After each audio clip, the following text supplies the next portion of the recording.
Welcome to Rocky 2. It's our second review. With me is James, How's it going? and I'm Ethan, your host. We're going to be tackling Rocky 2. These are kind of a love letter project of ours. We've been watching all the Rockies back to back, and we're pretty much reviewing all of the movies, sorry. And Well, there are games too, but there's going to be games. We might cover those later in the future, but we'll see. This right is now we're a doing bit of a... films. Before we get started, though, I just want to let everybody know this is a project amongst friends and stuff like that, so our release schedule may be a little bit out of whack. Or if you're watching this and they're all out, then, go for it. But our sound quality, things might, not be all up to par. But you know what? We're doing the best we have, and we're having a great time with it, to be honest. You'll see improvements as we improve. So there you go. It's That been being a joy said, watching the films. watching the films. So right off the bat with this one, I have to say, like, I'm gonna be like straightforward and honest. Rocky 2 feels much like the same thing. I feel That's like it's kind of more of the same thing. It doesn't really feel all too different from the first film. Do you feel like yeah, the same? it's I kind of get you. Yeah, I kind of feel the same. It's not really nothing as much changed. I mean, considering it's a continuation from straight after the That's fight. something that a lot of these older films do. That they would like They do a Karate recap Kid. first, and then They do a recap, or they like literally start right after the events of the very first one or the previous film, and that's what the Rocky films tend to do. At least the yeah, first four, at least, are all like that. yeah, I've they do. noticed. But really, the biggest one on this one is really fleshing out Apollo and Adrian a little bit, or the relationship between Rocky and Adrian. I found Adrian was a lot Yeah, more. She was a lot more out of her shell in this movie. She wasn't as irritating as the first film. yeah, but yeah, because like she's more comfortable with Rocky. They've been spending time together for a good while now. She's no, she's not as shy as she was first depicted in the first film, and Do you think that had something to do with her maybe as an actress at the time? Because she felt like she felt really stiff in the first movie. Like she didn't know where to look. She just kind of sat there. This one, she felt more experienced, almost as if like I'd have to look I at think the it's actress's memoir and like just look at what I she's think it been was in more and just method resume acting wise. because like she had to play as a shy, introverted person.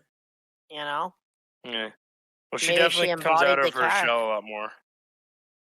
But I felt You never know. there was more focused on the training between Rocky and Mick, and then Apollo gets really butthurt about the outcome. Yes, he won, Oh but yeah, people don't see it like that. So oh yeah, he got he's really kind of really. he's got something to prove. So both of them are kind of getting to that like stage where they both want to fight. Like at least Rocky doesn't want to fight at first. At least I mean he's But okay he with couldn't like care less. He was he happy was enough. He okay was with just retiring at first. I mean he takes on odd jobs and stuff, but I think he this is still kind of did his also the nose start shot. of this is still the start of seeing him with his spending habits, especially like he goes and he buys the Yeah. watch and he buys the jacket and he buys her an outfit and everything, and it's like you're spending a lot.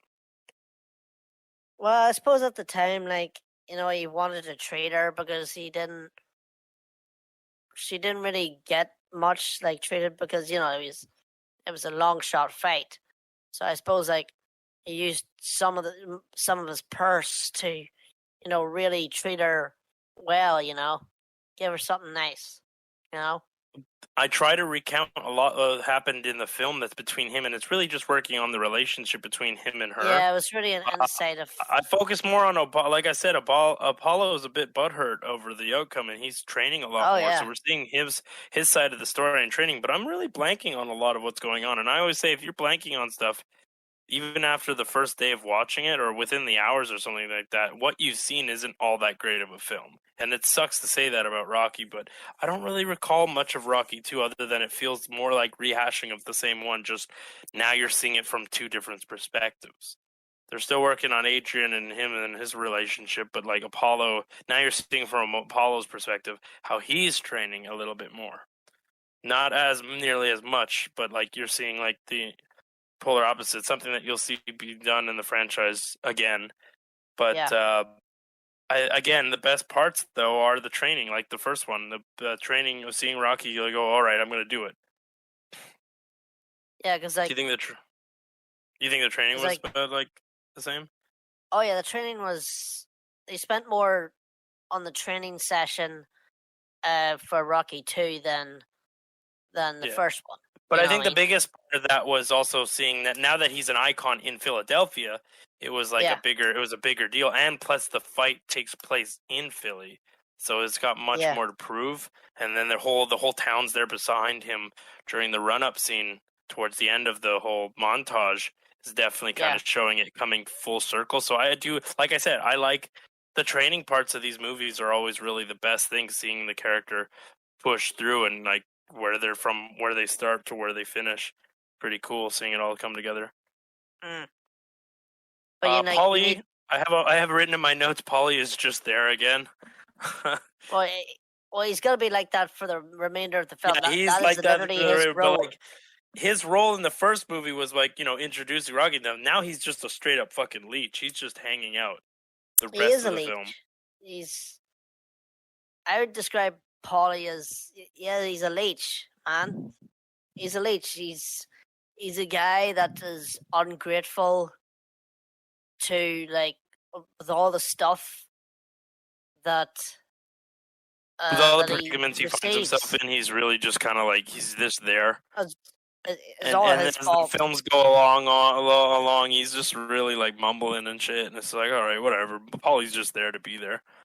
Yeah, because the film had more of an in-depth look at Rocky not wanting the stardom at first, but he's bad with his money. Paulo is a bit more of a fleshed out character, and as for the end of the film, as always, the fight is the big peaking. In terms of movies peaking and stuff like that, the Rocky films always did a really good job at that. Especially this one is no exception. It's seeing a Rocky and him fight toe to toe, and it is an edge of your seat kind of fight towards the end of that one, because you're like, holy shit, you don't know if Rocky's gonna win this one the way they have it out. I mean, he didn't win the other one, but he wins this one. Spoiler alert! I think we should start from spoiler alerts on these fucking things. Spoiler alert! You can watch this movie in like 30 years, and you're watching a review. It's your fault. There you go. He wins this one. He wins this one, but it's a very, very close. And like the entire time, he's like, that's something that irritated me, at least during the watching of the film. Rocky doesn't ever fucking block his face, but at least in this one, unlike the first one, was one of my complaints for the first one, was it looked fake. The second one didn't look fake. They looked like they were starting to really figure themselves out.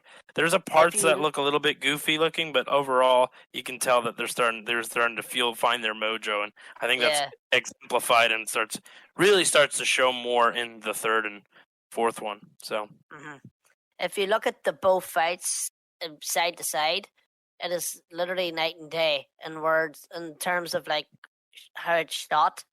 There was like a lot of like in the first one, there was like most of it is a wide shot where I kind of sort of. There's also more character building and what have you, but there's like fake parts of the fight. But this one, they never did that. This one follows alongside. More close-ups and dynamic shots. I thought it was really cool. It was real. But like always, it's always the big final fight, and the lead up to it is definitely the strongest part of Rocky 2. But I think, unfortunately, because it feels very much the same. I don't know, much the same. I don't want to give it anything lower than a 6, so I'm going to give it a 7 this time around. What about you, James? I know we're harsh. I'm gonna give it 6. I'm gonna give it a 6 because it focused more on Rocky and Adrian's relationship and fleshing out Apollo's character and his motivations. So, and him listening to people like saying that he was shit in the first film. Like, how can you let this guy, a Snow White underdog, just showing his more arrogant side, but showing him like even though he's arrogant, he's still coming through and being like, all right, I gotta win. I want to be the winner here. He takes it more seriously, whilst in the first one he treats it as a joke, as such. Yeah. Well, that all said, that's Rocky 2, 1979 MGM film. Thanks for watching. We're going to have the third one out soon as well, or it's already out, in which case, thanks for watching. Feel free to subscribe if not. And we'll see you guys on the next review.